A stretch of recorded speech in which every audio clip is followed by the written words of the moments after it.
नमस्कार, 99 न्यूज में आपका स्वागत है और मैं हूं आपके साथ नीतू सिन्हा। राज्यसभा से निलंबित 8 सांसद रात भर गांधी प्रतिमा के सामने धरने पर बैठे रहे। उन्हें सभापति वेंकैया नायडू ने रविवार को सदन में हंगामा करने और उप सभापति हरिवंश से बदसलूकी के लिए सस्पेंड किया था। मंगलवार सुबह सांसदों के धरना स्थल पर खुद राज्यसभा के उप सभापति हरिवंश पहुंच गए। वह अपने साथ एक झोला लाए थे जिसमें सांसदों के लिए चाय थी। हरिवंश ने अपने हाथों से चाय निकाली और सांसदों को पिलाई। उन्होंने उन सांसदों से भी बात की।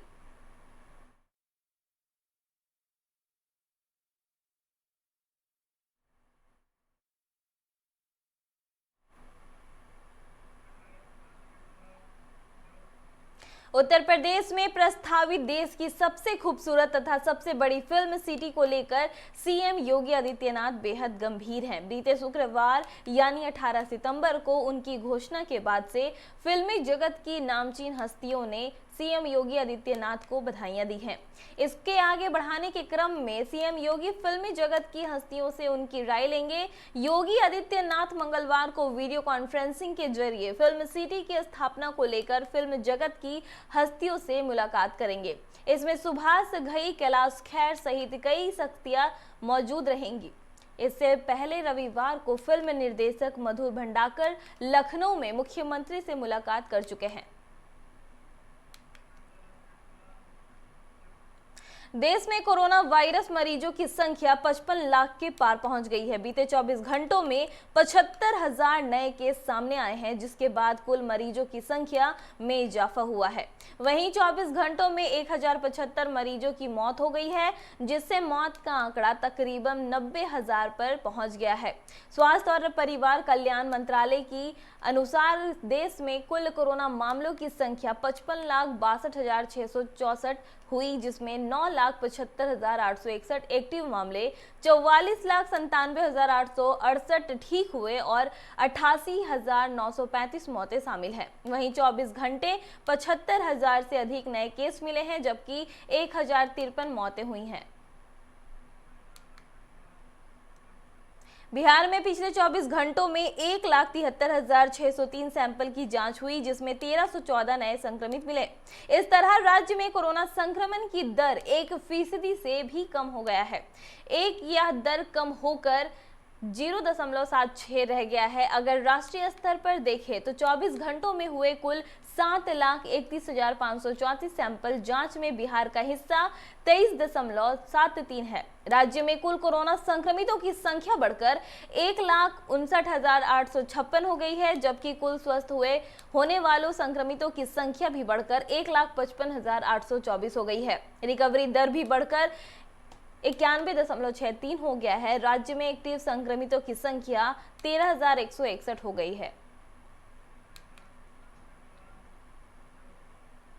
झारखंड में 1,321 नए कोरोना संक्रमित मरीज मिले हैं। इसके साथ ही राज्य में कोविड-19 पॉजिटिव मरीजों की संख्या बढ़कर 72,673 हो गई है। प्रदेश में अब तक 626 कोरोना संक्रमित की मौत हो गई है। वहीं झारखंड में अब स्वस्थ होने वाले मरीजों की दर राष्ट्रीय औसत से बेहतर हो गया है। राज्य में अब तक 58,543 लोगों ने कोरोना को मात देने में सफलता हासिल की है। स्वस्थ होने वाले 1,599 लोगों को अस्पताल से छुट्टी मिल गई है।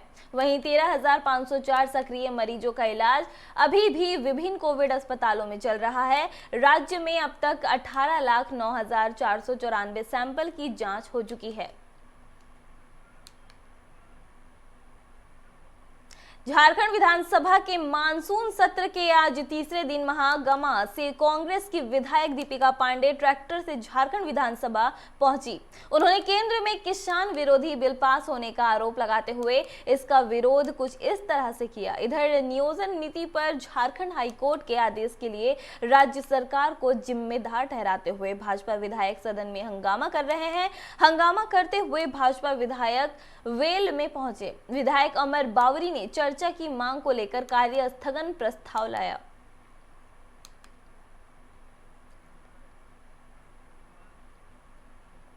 झारखंड हाई कोर्ट ने नियोजन नीति मामले में बड़ा फैसला देते हुए स्थानीय लोगों के लिए 100% आरक्षण को गलत ठहराया है। झारखंड सरकार द्वारा बनाए गए और लागू किए गए नियोजन नीति को चुनौती देने वाली याचिका पर कोर्ट की पूर्ण पीठ ने महत्वपूर्ण फैसला सुनाते हुए 18,000 शिक्षकों की नियुक्ति प्रक्रिया को रद्द कर दिया है।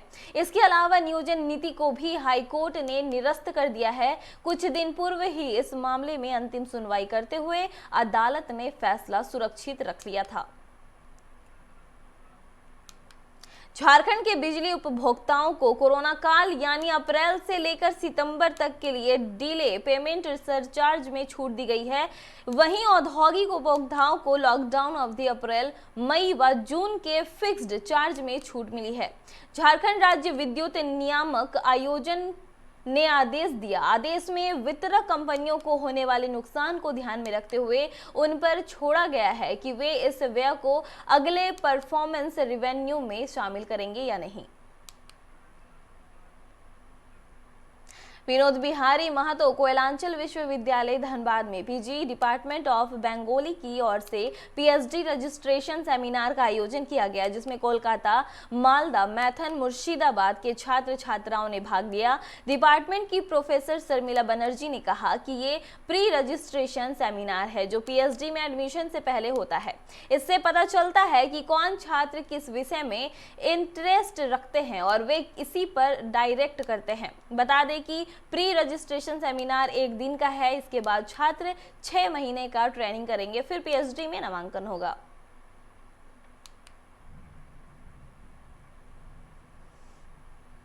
रजिस्ट्रेशन सेमिनार बोलता है कि जब स्टूडेंट रिसर्च करने आता है कोई भी यूनिवर्सिटी में, तो जिस टॉपिक में वो रिसर्च करना चाहता है उसका सिनॉप्सिस बना के यूनिवर्सिटी में जमा करना पड़ता है। उसके बाद उन लोग का एक सेमिनार होता है, जिस सेमिनार में उन लोग का सिनॉप्सिस पास होता है तभी उन लोग का रजिस्ट्रेशन होता है। वही वाला pre registration seminar Bangla department का आज हो रहा है 7 स्टूडेंट का। हर नागरिक को 7,500 रुपए देने की मांग और केंद्र सरकार की नीतियों के खिलाफ आज झरिया के बाटा मोड़ में सीपीआई ने प्रदर्शन किया। सीपीआईएम नेता शिवबला बालक पासवान ने कहा कि लॉकडाउन के कारण लोगों का रोजगार छिन गया है, इसलिए लोगों के खाते में 7,500 रुपए दिए जाएं ताकि वो अपना गुजारा कर सके। वहीं कृषि विधेयक को किसानों के लिए काला कानून बताया, जिसके खिलाफ आंदोलन की चेतावनी भी दी गई।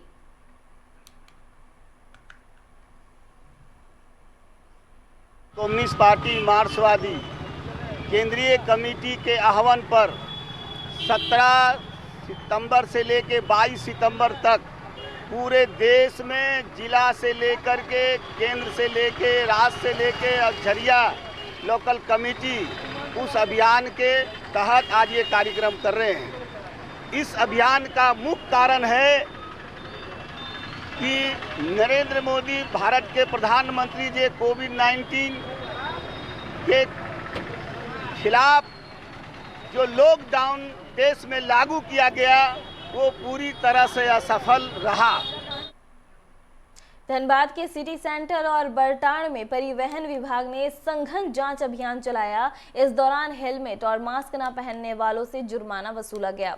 एएसआई उदित नारायण सिंह ने बताया कि वरीय पुलिस अधीक्षक के आदेश पर सिटी सेंटर में सघन और मास्क चालक वाहन जांच अभियान चलाया गया। यह जानकारी अभियान लगातार जारी रहेगा।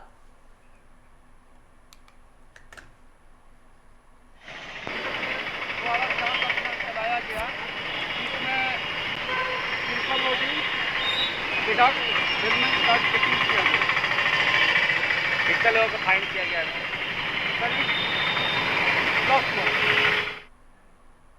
निरसा के एसीएल मुगमा क्षेत्र में बंद पड़े 2 भूमिगत खदानों को कोल इंडिया के खोलने के निर्णय से क्षेत्र के कोयला मजदूरों में खुशी की लहर है। बता दें कि मुगमा एरिया अंतर्गत कई भूमिगत खदानों को घाटे में चलने के कारण बंद कर दिया गया था, जिनमें कपासारा, मनमन, गोपीनाथपुर समेत कई खदान शामिल थे। अब फिर से कोल इंडिया ने कई बंद पड़े खदानों को खोलने का निर्णय लिया है। घोषणा के बाद कोयला मजदूर संगठनों ने अपनी प्रतिक्रिया देते हुए कहा है कि कोल इंडिया जहां एक तरफ कोलियरियों का निजीकरण कर रही है, ऐसे में इस समय में भूमिगत खदानों का फिर से खोलने का सरकार का निर्णय स्वागत योग्य है।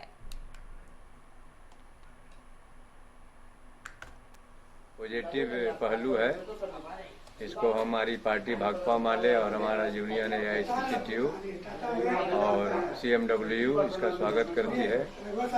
और सुनने में आया है जैसा कि मुगमा एरिया में भी कापासारा और गोपीनाथपुर जो अंडरग्राउंड था, जो लंबे समय से प्रबंधन का एक आदेश आया है 2 खदान मुगमा क्षेत्र में कापासारा और गोपीनाथपुर को चलाने का।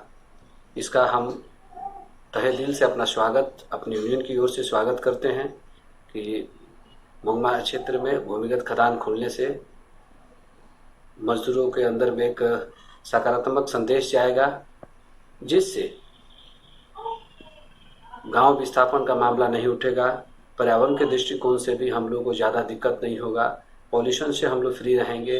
भूमिगत खदान से कई फायदे हैं। ओपन कास्ट माइंस का दौर चल रही है, लेकिन अंडरग्राउंड माइनिंग जो है आज भी अंडरग्राउंड के जो सबसे निचले स्तर की सीम है उसको निकालने के काम ECL के द्वारा करनी चाहिए। देखिए, ये ओपन कास्ट माइंस जो है वो शॉर्ट टर्म प्लानिंग के तहत की जाती है। कापासारा में आज भी इतनी प्रॉपर्टी है जो कम से कम 50 साल वो अंडरग्राउंड माइंस चल सकती है, लेकिन कापासारा माइंस को बंद कर दिया गया। गोरखपुर लॉस शो करते हुए उसको बंद कर दिया गया था। हम लोग उस समय भी उसकी विरोध किए थे, जो ये दोनों माइंस कहीं ना कहीं चलनी चाहिए। आज भी गोपीनाथपुर माइंस अगर निरसा को लिया, जिससे वो लोग जिला प्रशासन के आदेशानुसार चिरकुंडा नगर परिषद के वार्ड संख्या 2, 3, 6 और 16 में विशेष कोविड जांच शिविर लगाकर कोरोना जांच किया जा रहा है। मंगलवार को चिरकुंडा नगर परिषद के वार्ड 16 के वार्ड विकास केंद्र में शिविर लगाया गया। RAT के द्वारा लगभग 300 लोगों को कोविड जांच की गई। मौके पर मौजूद चिरकुंडा नगर प्रबंधक लकेश कुमार ने बताया कि जिला प्रशासन के आदेशानुसार लोगों की कोविड जांच की जा रही है। जांच के दौरान स्थानीय राशन डीलर की अहम भूमिका है और लोग बढ़-चढ़ के लोग जांच शिविर में भाग ले रहे हैं।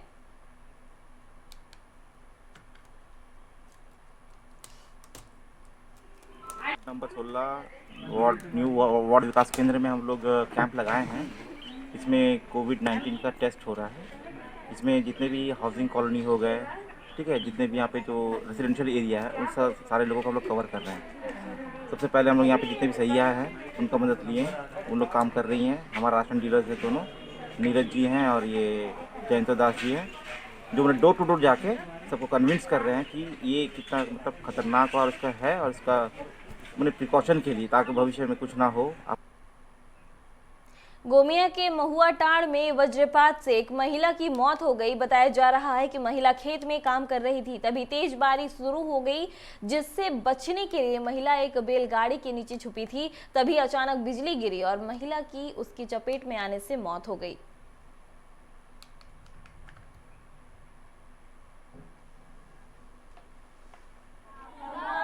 बारी गए थे बादाम उखाड़ने के लिए, तो 2 बजे का लगभग उस टाइम बारिश होने लगा। थोड़ा थोड़ा बारिश हो रहा था, तो हम लोग छाता लेकर के हम लोग बादाम उखाड़ रहे थे। तो ज्यादा से ज्यादा बारिश होने लगी, तो हम लोग बैलगाड़ी जो होता है उसमें बादाम लोड किए हुए थे, उससे के नीचे हम लोग छुप गए। तो जो मेरी आंटी थी वो आने लगी, दौड़ करते आने लगी, तो उसी टाइम वज्रपात गिरा उसी के ऊपर और वो मौत कर दी। ये महुआ टाड़ द्वारा एक मृत महिला मंजू देवी, बाल जो जले हुए हैं, बाएं स्वाई में पूरी तरह कान से खून निकल रहा है। संभवतः थंडरिंग से उसका टेम्पेनिक लेवल फट गया है और गले पर एवं पीठ में जलने का निशान है। थंडरिंग तृणमूल कांग्रेस नेता सदन कुमार सिंह को तृणमूल युवा कांग्रेस का पश्चिम वर्धमान जिला उपाध्यक्ष बनाए जाने पर उनके समर्थकों में खुशी की लहर है। आज तृणमूल नेता रमाशंकर सिंह के नेतृत्व में सदन कुमार सिंह को रानी सैयर तृणमूल कार्यालय में सम्मानित किया गया। रामशंकर सिंह ने कहा कि हमें बहुत खुशी और आशा है कि सदन कुमार सिंह के तृणमूल युवा जिला के उपाध्यक्ष बनने के संगठन को और मजबूत मिलेगी। पूर्वांचल से बहुत खुशी है कि हमारे करीबी को दीदी ने उस काबिल समझा और उनको वाइस प्रेसिडेंट बनाया गया। और हमारे युवा जितने भी साथी हैं सब यहाँ मिलकर काम करने के लिए हम लोग तैयार हैं। और हर पल हर क्षण इनके साथ में हम लोग रहेंगे। क्या उम्मीद है आपको आगे संगठन का लेके? आगे संगठन इनका नेतृत्व बहुत मजबूत होगा, साधन के नेतृत्व में संगठन बहुत मजबूत होगा। रानीगंज के शहीद नगर मोड़ के पास सड़क हादसे में ख्वाजा हसन नामक एक व्यक्ति की घटनास्थल पर ही मौत हो गई। घटना के बारे में बताया जा रहा है कि सोमवार रात करीब 10 बजे मंगलवार की तरफ तेज गति से जा रही एक हाईवा ने पैदल चल रहे ख्वाजा हसन को टक्कर मार दी, जिससे उसकी मौत हो गई। घटना से गुस्साए लोगों ने सड़क जाम करके जमकर हंगामा किया। घटना की सूचना पाकर मौके पर पहुंची पुलिस ने शव को पोस्टमार्टम के लिए आसनसोल जिला अस्पताल भेजकर लोगों को शांत कराया।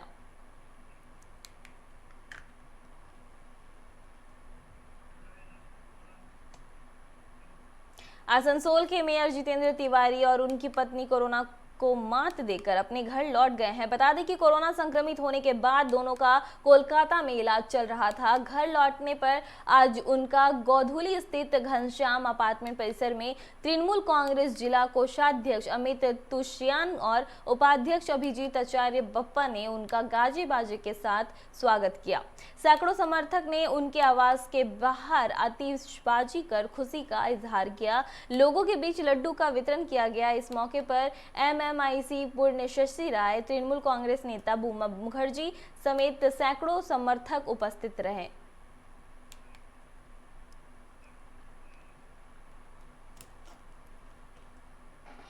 जैसे ही कोरोना आया वैसे आने के साथ ही हमारे मेयर साहब तुरंत मैदान में उतर गए। जो गरीब आदमी है, जो नहीं सक रहा, सबको चावल देना, दाल देना। उसके बाद वो खुद कोरोना से ग्रसित हो गए। उसके बाद आप देखे होंगे कि शिल्पांचल में हर जगह पर, हिंदू हो, मुसलमान हो, सिख हो, ईसाई हो, हर जगह पर उनके लिए मन्नत मांगा गया। कोई पूजा किया है, कोई दुआ किया है, कोई प्रेयर किया है। आज वो जो वापस आए हैं उसमें पूरा शिल्पांचल वासियों में खुशी की लहर है।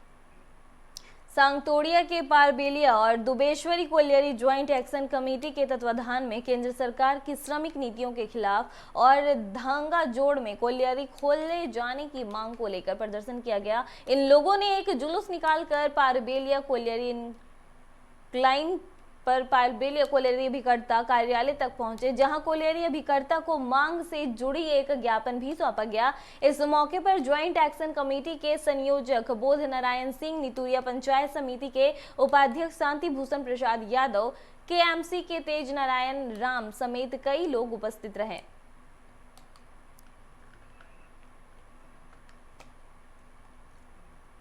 श्रमिकों से जुड़ी विभिन्न मांगों को लेकर DYFI ने जामुड़िया के धनसल इलाके में स्थित श्री गोपाल और विजयनगर में बने श्याम सेल कारखाने के समक्ष प्रदर्शन किया। श्रमिकों के मांगों से जुड़ा ज्ञापन कारखानों के प्रबंधन को ज्ञापन सौंपा गया। DYFI के सदस्यों ने कहा कि स्थानीय लोगों को नौकरी दी जाए।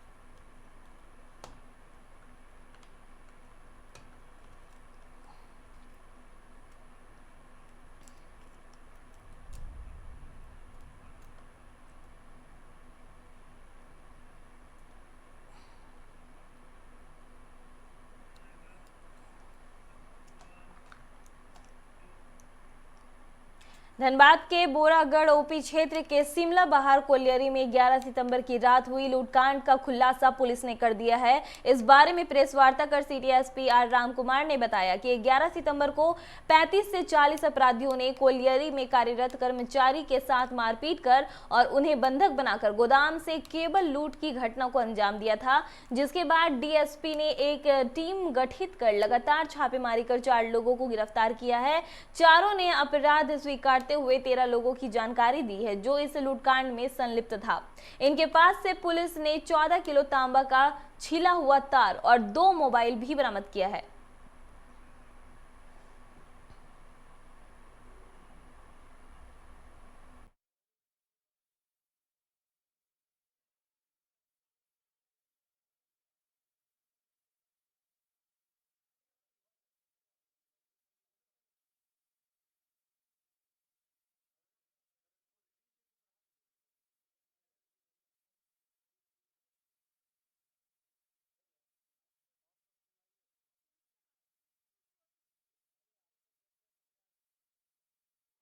VCL मतलब शिमला बहाल VCL ऑफिस में ये एक 395 का केस हुआ था। इसमें मतलब भय दिखाकर मतलब बहुत सारा संख्या का लोग आकर हथियार के दिखाकर बहुत चोरी का घटना हुआ था, डकैती का घटना हुआ था। बहुत एक इसमें उस टाइम लाइक 35 to 40 लोग इसमें आया है ये सब। उसके बाद इसमें लगातार अनुमंडल पुलिस पदाधिकारी के नेतृत्व में टीम गठित किया था और ये लोग जरिया थाना इंस्पेक्टर साहब और बोरागढ़ थाना प्रभारी ये लोग मिलकर PSI सब मिलकर इसमें इफेक्टिवली काम कर रहा था। और इसमें ये खुलासा हुआ है इसमें मास्टरमाइंड कौन कौन है, ह्यूमन और टेक्निकल इनपुट के आधार पर 4 लोग को इसमें गिरफ्तार हुआ है और इसमें 18 kg का तांबा को इसमें रिकवर हुआ है। खबरों में फिलहाल इतना ही और खबरों के लिए बने रहिए 99 न्यूज़ के साथ। नमस्कार।